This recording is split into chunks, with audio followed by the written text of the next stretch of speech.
नमस्कार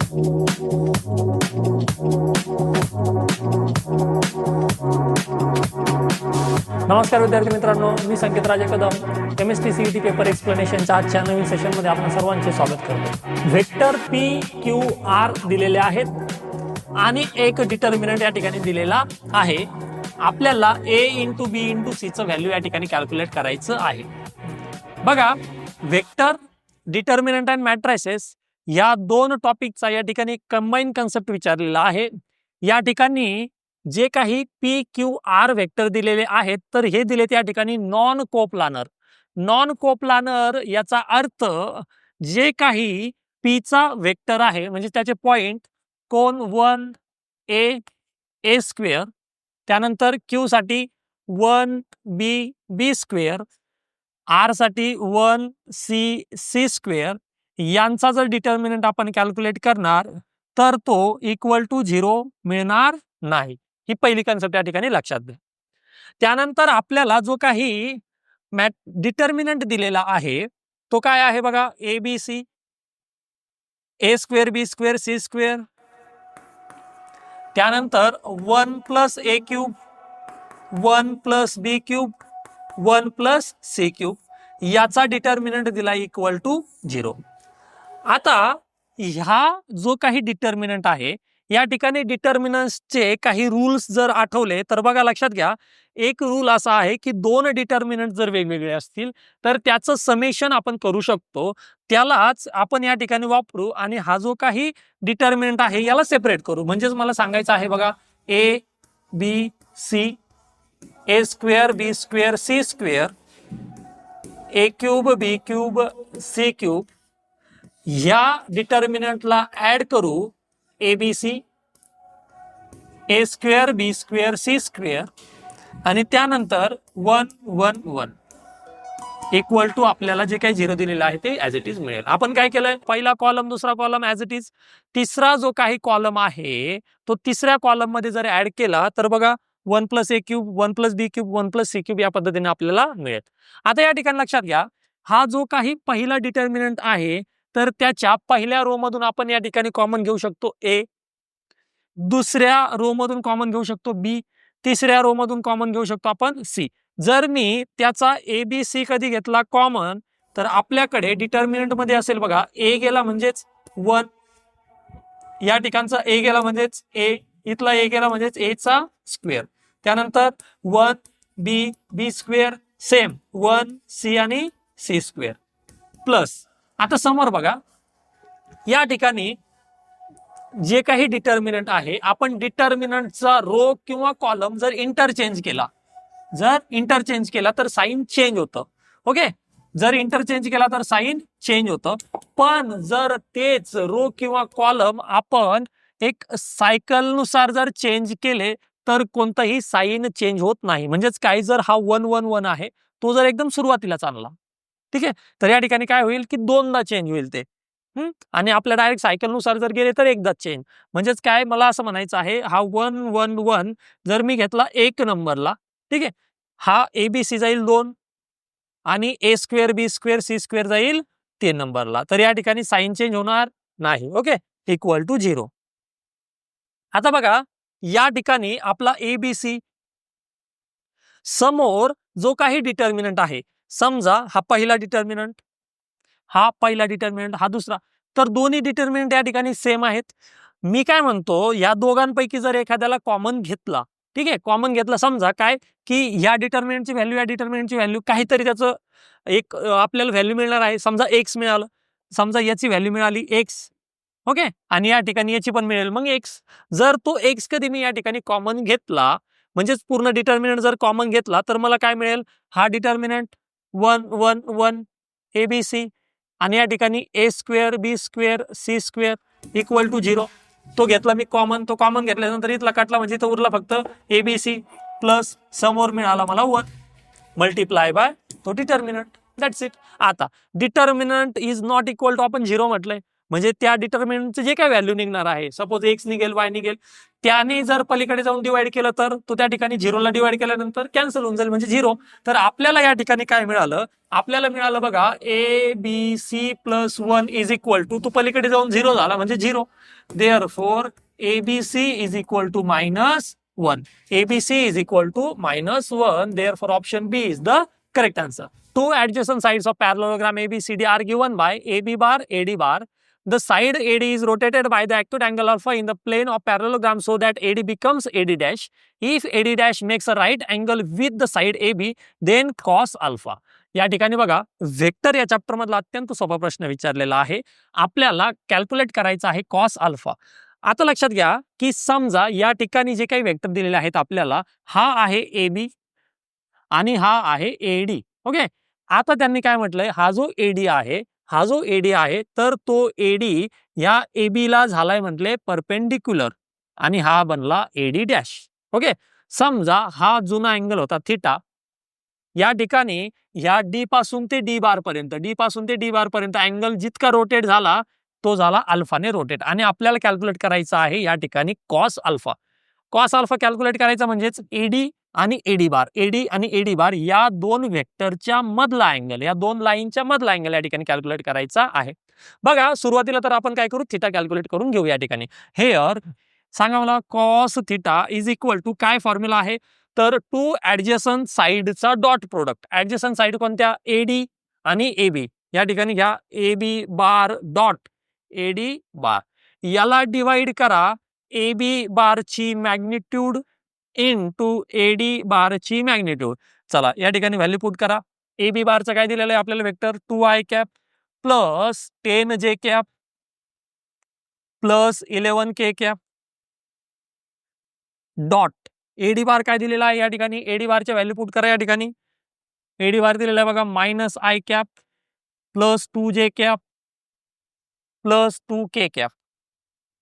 या डिवाइड मध्ये कोण असेल, magnitude of 2i cap plus 10j cap plus 11k cap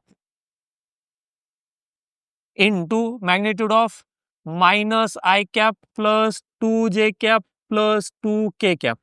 चला या ठिकाणी करा डॉट प्रोडक्ट करा.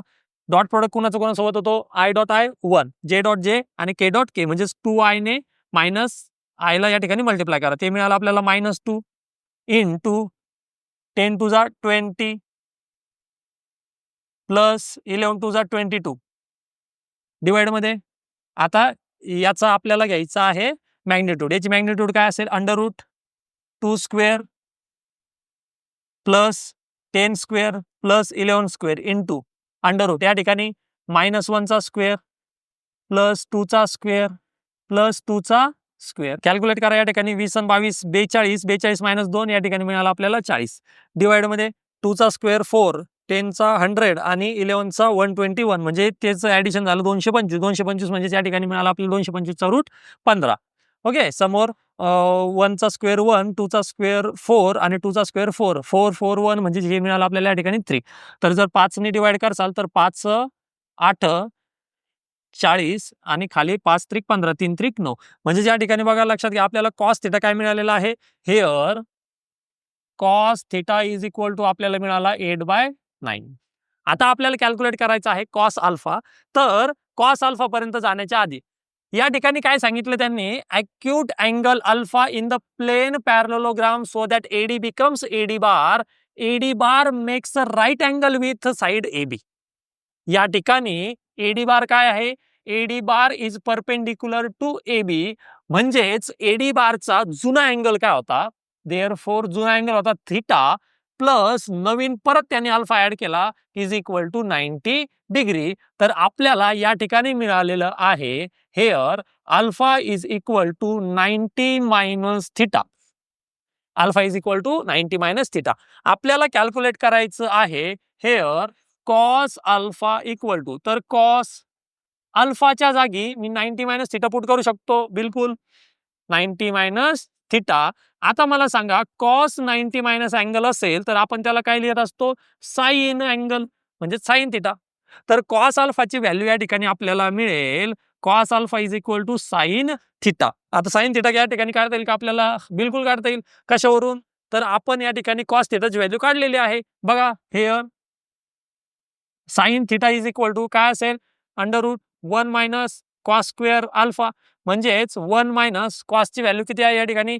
8/9 चा स्क्वेअर करा, 8 चा स्क्वेअर 64, म्हणजे या ठिकाणी 81 minus 64, therefore sine theta that is cos alpha is equal to under root 17 divide by 9 चा रूट, म्हणजेच या 81 चा रूट म्हणजेच आपल्याला मिळाला 9, under route 17/9, therefore option B is the correct answer. The general solution of the equation tan square theta plus sec of 2 theta is equal to 1. बघा या ठिकाणी आपल्याला जे काही इक्वेशन दिलेलं आहे आणि त्याचं जनरल सोल्युशन कॅल्क्युलेट करायचं आहे. एक गोष्ट लक्षात घ्या, ज्या वेळेस आपण जनरल सोल्युशन कॅल्क्युलेट करतो तर त्या ठिकाणी आपल्याला फक्त पूर्ण इक्वेशन मध्ये एकच पाहिजे, एकतर साइन पाहिजे, कॉस पाहिजे किंवा टॅन पाहिजे. म्हणजेच काय, जर इथे टॅन स्क्वेअर आहे तर ह्या सेकचं कन्व्हर्जन टॅन मध्ये करून घ्या, किंवा टॅन सेक दोघांचं कन्व्हर्जन साइन मध्ये करा किंवा कॉस मध्ये करा. मग आपल्याला या ठिकाणी सोपं काय आहे, तर सेक ऑफ 2 चं या ठिकाणी आपल्याला सोपं आहे की सेक 2 चं कन्व्हर्जन आपण कशात करू शकतो, तर सेक 2 चं कन्व्हर्जन आपण करू शकतो टॅन मध्ये.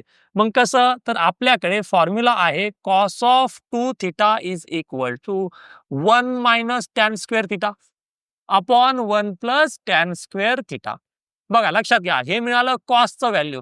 या कॉस वरून आपण लिहू शकतो का sec of 2 theta is equal to inverse 1 plus tan square theta upon 1 minus tan square theta. म्हणजेच आपल्याला या ठिकाणी इक्वेशन मिळेल बघा, tan square theta as it is plus sec of 2 च्या जागी 1 plus tan square theta upon 1 minus tan square theta is equal to 1. या ठिकाणी बघा दोघांचं ऍडिशन करायचं आहे, करा ऍडिशन. बेस सेम नाही तर बेस काय होईल या ठिकाणी? 1 minus tan square theta, 1 minus tan square theta, cross multiply करा टॅन स्क्वेअर थिटा, त्याने मल्टिप्लाय करा याला 1 minus tan square theta, plus समोरचा 1 plus tan square theta as it is equal to 1. हा डिवाइड मध्ये आहे, पलीकडे जाऊन मल्टिप्लाय करा, म्हणजेच या ठिकाणी आपल्याला मिळेल बघा tan square theta bracket 1 minus tan square theta plus या ठिकाणी आपल्याला मिळालं 1 minus tan square theta equal to पलीकडे आपल्याला मिळालं 1 मायनस टॅन स्क्वेअर थिटा. आता जर या ठिकाणी बघसाल तर हा 1 इकडे येऊन करेल मायनस, म्हणजे कॅन्सल होईल, आणि मायनस टॅन स्क्वेअर थिटा इकडे येऊन प्लस होईल, पलीकडे उरला 0, या ठिकाणी येऊन काय टॅन स्क्वेअर थिटा ब्रॅकेट मध्ये 1 minus tan square theta plus tan square theta plus tan square theta, हा झाला या ठिकाणी 2 इंटू टॅन स्क्वेअर थिटा. आता या ठिकाणी जर लक्षात घ्याल तर बघा क्वाड्रॅटिक टाईपचं इक्वेशन दिसतं आहे. काय करूयात, 1 आणि 2 ह्या दोघांमधून टॅन स्क्वेअर घ्या कॉमन. जर मी या ठिकाणी घेणार टॅन स्क्वेअर थिटा घेणार कॉमन, तर ब्रॅकेट मध्ये बघा इथला टॅन स्क्वेअर कॅन्सल झाला, कॉमन घेतला म्हणजे कॅन्सल झाला, आपल्याकडे उरला 1 minus tan square theta, 1 minus tan square theta. तर या ठिकाणी 1 मायनस टॅन स्क्वेअर थिटा, त्यानंतर हा प्लस टॅन स्क्वेअर कॅन्सल झाला म्हणजे या ठिकाणी उरला 2 प्लस 2 इज इक्वल टू 0. म्हणजेच या ठिकाणी आपल्याला मिळालं tan square theta another bracket 1 plus 2 3 minus tan square theta is equal to 0. दोघांचा मल्टिप्लिकेशन 0 येतो आहे, याचा अर्थ आपण काय म्हणू शकतो की एकतर tan square theta equal to 0 असला पाहिजे किंवा 3 मायनस टॅन स्क्वेअर थिटा हा 0 असला पाहिजे. ठीक आहे, आता आपण दोघांसाठी पण या ठिकाणी कॅल्क्युलेट करू. Tan square theta is equal to 0. आपल्याकडे फॉर्म्युला काय आहे, आपल्याकडे आहे tan square theta is equal to tan square alpha असेल तर आपण काय म्हणतो, theta is equal to N pi plus or minus alpha. म्हणजेच या साईडला माझ्याकडे आहे बघा टॅन स्क्वेअर थिटा, पलीकडे जो 0 आहे तर त्याला मला टॅन स्क्वेअरच्या फॉर्ममध्ये लिहावं लागेल. मग असा कोण आहे की ज्याला मी टॅन स्क्वेअर लिहिल्याच्या नंतर 0 असेल तर 0, टॅन 0 इज इक्वल टू 0, म्हणजे टॅन स्क्वेअर 0 काय मिळालं आपल्याला 0. Therefore theta is equal to N pi plus or minus 0, that is theta is equal to N pi मिळालेलं आहे. ओके, चला दुसऱ्यासाठी हा मायनस टॅन स्क्वेअर पलीकडे जाऊन प्लस बनेल, म्हणजेच tan square theta is equal to 3. Okay, तर ह्या 3 ला आपण √3चा स्क्वेअर असं लिहू शकतो. याचा अर्थ आपल्याला या ठिकाणी मिळालं बघा टॅन स्क्वेअर थिटा. आता मला सांगा √3 हे कुणाचं व्हॅल्यू आहे, तर √3 टॅन 60चं व्हॅल्यू आहे. टॅन 60चं म्हणजेच π/3. या ठिकाणी घेणार मी टॅन स्क्वेअर π/3. म्हणजेच मला मिळालं theta is equal to n pi plus or minus π/3 plus or minus π/3. Therefore, option A is the correct answer.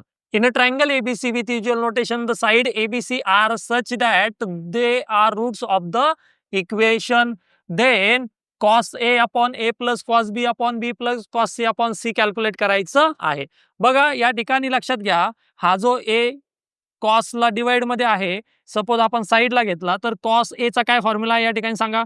Cos A चा फॉर्म्युला आहे B square plus C square minus A square upon 2bc plus हा B as it is.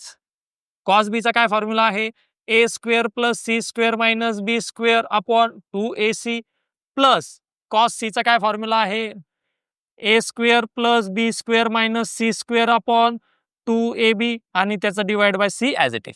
बघा या ठिकाणी जर लक्षात घ्याल तर ए 2 इंटू बी सी म्हणजे 2abc सगळ्यांचा बेस या ठिकाणी सेम आहे, that is 2abc. Base same आहे याचा अर्थ वरच्या सगळ्यांची डायरेक्ट ॲडिशन करू शकतो. तर ॲडिशन काय होईल बघा, B square plus C square minus A square. या ठिकाणी लक्षात घ्या हा मायनस ए स्क्वेअर आणि प्लस ए स्क्वेअर कॅन्सल, हा या ठिकाणचा मायनस बी स्क्वेअर आणि B square cancel, C square आणि मायनस सी स्क्वेअर कॅन्सल. म्हणजेच आपल्याकडे या ठिकाणी आहे A square plus B square plus C square. हे आपल्याला या ठिकाणी मिळालेलं आहे. बघा आता आपल्याला फक्त एबीसीच्या व्हॅल्यू मिळाल्या की आपण त्या ठिकाणी सबस्टिट्यूट करू शकतो. आपल्याला या ठिकाणी इक्वेशन काय दिलेलं आहे, X cube minus 11x square plus 38x minus 40 is equal to 0. Polynomial दिलेलं आहे आणि पॉलिनॉमियलचे रूट्स या ठिकाणी एबीसीच्या व्हॅल्यू असणार आहेत. तर लक्षात घ्या या ठिकाणी असा कोण आहे की एक्सच्या जागी जर आपण त्याला पुट केलं तर आपल्याला आन्सर 0 मिळेल. तर या ठिकाणी आहे बघा -2 -4 -5. जर आपण एक्सच्या जागी 2 पुट केलं तरी 0 मिळेल, 4 पुट केलं तरी 0 मिळेल, 5 पुट केलं तरी 0 मिळेल. म्हणून आपण म्हणू शकतो x is equal to 2 or x is equal to 4 or x is equal to 5. That is A is equal to 2, B is equal to 4, C is equal to 5 म्हणू शकतो. म्हणजे या व्हॅल्यू जर आपण या ठिकाणी सबस्टिट्यूट करणार तर आपल्याला मिळेल बघा ABC that is 2 square plus 4 square plus 5 square upon 2 into 2 into 4 into 5. Calculate करा 2 चा स्क्वेअर 4 प्लस 16 प्लस 25 आणि डिवाइड मध्ये 2 टू 4 4 4 16 डिवाइड बाय 80. म्हणजे आपल्याला मिळालं 4 16 20 45 भागिले 80. 5 ने जर डिवाइड करसाल तर वरती 9 खाली 16 5 जा 80 9/16. Therefore option A is the correct answer. The value of tan of 2 tan inverse 1/5 minus π/4 inverse trigonometry या टॉपिकचा या ठिकाणी प्रश्न विचारलेला आहे. कुणाचं व्हॅल्यू काढायचं आहे आपल्याला, tan of 2 tan inverse 1/5 minus π/4. या ठिकाणी लक्षात घ्या 2 tan inverse x जर असेल तर आपण त्या ठिकाणी डायरेक्ट घेत असतो 2x अपॉन 1 मायनस x चा स्क्वेअर. कुणासाठी, तर ते टॅन इनवर्स साठी, tan inverse of 2x upon 1 minus x square. म्हणजे या ठिकाणी आपल्याला टॅन ऑफ हा जो 2 टॅन इनवर्स 1/5 आहे, देअरफॉर टॅन इनवर्स 1/5 ज्याला मल्टिप्लाय 2 आहे तर तो आपल्याला काय मिळेल, तर लक्षात घ्या टॅन इनवर्स 2 x च्या जागी 1/5 अपॉन 1 मायनस 1/5 चा स्क्वेअर. याला जर आपण कॅल्क्युलेट कराल तर टॅन इनवर्स वरती 2/5 डिवाइड मध्ये किती बघा 1 मायनस 1/25 हा 25 आणि क्रॉस मल्टिप्लाय करा 25 मायनस 1 24 या ठिकाणी मिळेल. म्हणजेच आपल्याला मिळालं टॅन इनवर्स हा 5 5 जर कॅन्सल झाला तर 5 5 जा 25 म्हणजेच 5 डिवाइड मध्ये किती 2 हा 12. ओके, कुणासाठी 2 tan इनवर्स 1/5 साठी आपल्याला मिळालं tan इनवर्स 5/12. म्हणजे या ठिकाणी 2 tan इनवर्स 1च्या जागी मी डायरेक्ट काय लिहिणार, तर मी लिहिणार tan इनवर्स 5/12. समोरचा हा -π/4 as it is, -π/4 as it is, that's it. आता लक्षात घ्या, या ठिकाणी आपल्याला फॉर्म्युला वापरायचा आहे tan of a minus B. tan of a minus B, तर काय फॉर्म्युला असतो, तर tan ऑफ पहिला angle tan inverse 5/12 minus tan of दुसरा अँगल डिवाइड 1, वरती मायनस घेतलं तर खाली घ्यायचं प्लस आणि दोघांचा मल्टिप्लाय, म्हणजे कोणाचा tan of tan inverse into tan of π/4. Okay, चला या ठिकाणी काय किमती मिळतील आपल्याला, हा tan of tan inverse cancel झाला, म्हणजे आपल्याला मिळालं बघा 5/12 मायनस tan π/4 म्हणजेच 1 divide 1 as it is minus हा झाला प्लस हा tan inverse 5/12 into tan inverse 5/4 म्हणजेच 1. तर आपल्याला मिळालं या ठिकाणी 5/12 मायनस 1 करा, हे मिळेल या ठिकाणी -7/12 डिवाइड 1 प्लस 5/12 करा, हे मिळेल आपल्याला या ठिकाणी 12 आणि 5 17, 17/12. 12 या ठिकाणी कॅन्सल, तर आपल्याला आन्सर मिळालं -7/17. -7/17. Therefore option C is the correct answer. 12 स्टँडर्डचा चॅप्टर बायनॉमियल डिस्ट्रीब्युशन मधला या ठिकाणी प्रश्न दिलेला आहे. बघा काय दिलं आपल्याला, बर्नॉलीज एक्सपान्शन दिलेलं आहे 35, p, म्हणजे या ठिकाणी हे 35 काय आहे, तर ही आहे यांची व्हॅल्यू, त्यानंतर p म्हणजे प्रोबॅबिलिटी ऑफ सक्सेस. आपल्याला या ठिकाणी दिलेला आहे 7, probability of x is equal to 0 equal to probability of x is equal to 1. आपल्याला कॅल्क्युलेट करायचं आहे probability x is equal to 15 divide probability x is equal to 20. बघा या ठिकाणी 7 as it is, probability x is equal to 0 साठी काय formula आहे, NCX. n आहे या ठिकाणी 35, C 0, p चा पॉवर 0, q चा पॉवर 35 मायनस 0 म्हणजेच 35 इक्वल टू या ठिकाणी NCX. n किती आहे या ठिकाणी 35, C1, p चा पॉवर 1, q चा पॉवर 35 मायनस 1 म्हणजेच 34. आता या ठिकाणी लक्षात घ्या 35 C0 हा असतो 1, म्हणजे आपल्याला काय मिळेल या ठिकाणी आपल्याला मिळालं 7, हा मिळाला 1, p चा पॉवर 0 1, q चा पॉवर 35 इक्वल टू 35 C1 हा मिळेल आपल्याला 35 इंटू p इंटू q चा पॉवर 34. आता या ठिकाणी लक्षात घ्या, हा 7 1 7, 7 5 जा 35, ठीक आहे. त्यानंतर हा q चा पॉवर 34 काढला, q चा पॉवर 34 काढला, म्हणजे आपल्याला मिळालं q is equal to 5p. ह्या q च्या जागी जर मी घेणार 1 minus p equal to 5p, तर हा मायनस पलीकडे जाऊन झाला प्लस, म्हणजेच आपल्याला मिळाला 1 is equal to 6p. Therefore p is equal to 1/6 and q is equal to 5/6. p आणि q ह्या दोन व्हॅल्यू आपल्याला मिळालेल्या आहेत, त्या व्हॅल्यू आपण या ठिकाणी वापरू शकतो.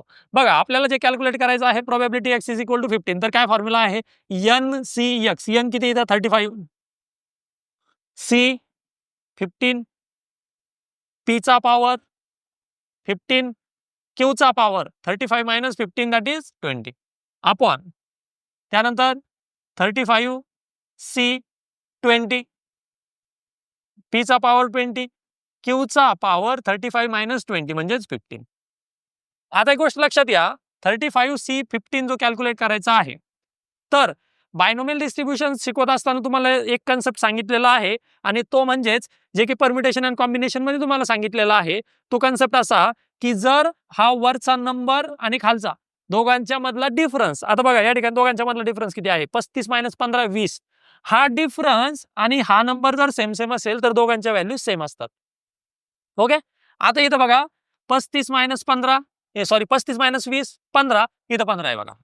दोघांच्या मधला जर डिफरन्स सेम असेल तर त्या व्हॅल्यू सेम असतात. म्हणजेच काय, जर समजा इथं असं राहिलं असतं 35 C 10, तर हे कुणाच्या इक्वल आला असतं, हे इक्वल येईल बघा 35 C. दोघांच्या मध्ये डिफरन्स किती आहे 25 चा, मग इथं 25 याचं इक्वल येईल. म्हणजे जे 35 C समजा 4 राहिलं असतं, हे कुणाचे इक्वल येईल, हे इक्वल येईल 35 C. दोघांच्या मध्ये डिफरन्स कितीचा आहे 4 चा, मग 35 4 31. ठीक आहे, 35 - 4 कराल तर 31 यांच्या इक्वल येईल. म्हणजे सांगायचं आहे की हे दोघं एकमेकांना डिवाइड करून देतील. मग ह्या ठिकाणी हे दोघं जण कटले तर काय राहील बघा, p चा पॉवर 15 कटला, इथला पण p चा पॉवर या ठिकाणी कॅन्सल होईल. ठीक आहे, म्हणजेच डिनॉमिनेटर मध्ये राहिला p चा पॉवर 5. या ठिकाणी वरती हा q चा पॉवर 15 कटला, वरचा 15 कटला, म्हणजे वरती राहिला q चा पॉवर 5. तर आपल्याला मिळालं या ठिकाणी q/p ब्रॅकेटचा पॉवर 5. आता या ठिकाणी लक्षात घ्या, आता आपण व्हॅल्यू पुट करू शकतो. q ची व्हॅल्यू किती आहे? q ची व्हॅल्यू आहे बघा 5/6. q ची व्हॅल्यू आहे 5/6 डिवाइड p ची आहे 1/6 याचा पॉवर 5. हा 6 जर कॅन्सल झाला तर आपल्याला मिळालं या ठिकाणी 5 चा पॉवर 5 आणि 5 चा पॉवर 5 जर कॅल्क्युलेट कराल तर ते आपल्याला मिळेल 3125. 3125. Therefore, option B is the correct answer. A student studies for X number of hours during a randomly selected school day. The probability that X can take values has the following form where K is some constant आणि आपल्याला दिलेलं आहे, PMF दिलेली आहे. Calculate करायचं आहे the probability that the student studies for at most 2 hours. At most 2 hours, maximum 2 hours study करेल याचं या ठिकाणी प्रोबॅबिलिटी काढायचं आहे. म्हणजेच काय आपल्याला कॅल्क्युलेट करायचं आहे probability x is less than or equal to 2.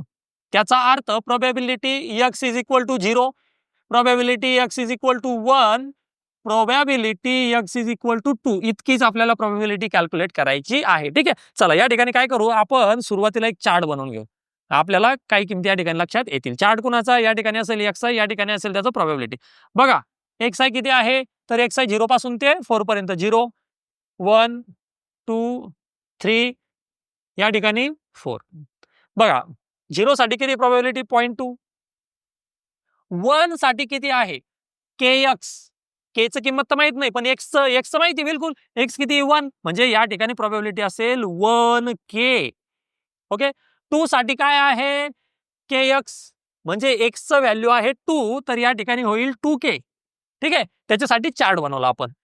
यानंतर बघा या ठिकाणी x चं व्हॅल्यू आहे 3, तर 6 - 3 3, म्हणजे प्रोबॅबिलिटी 3 साठी असेल 3k.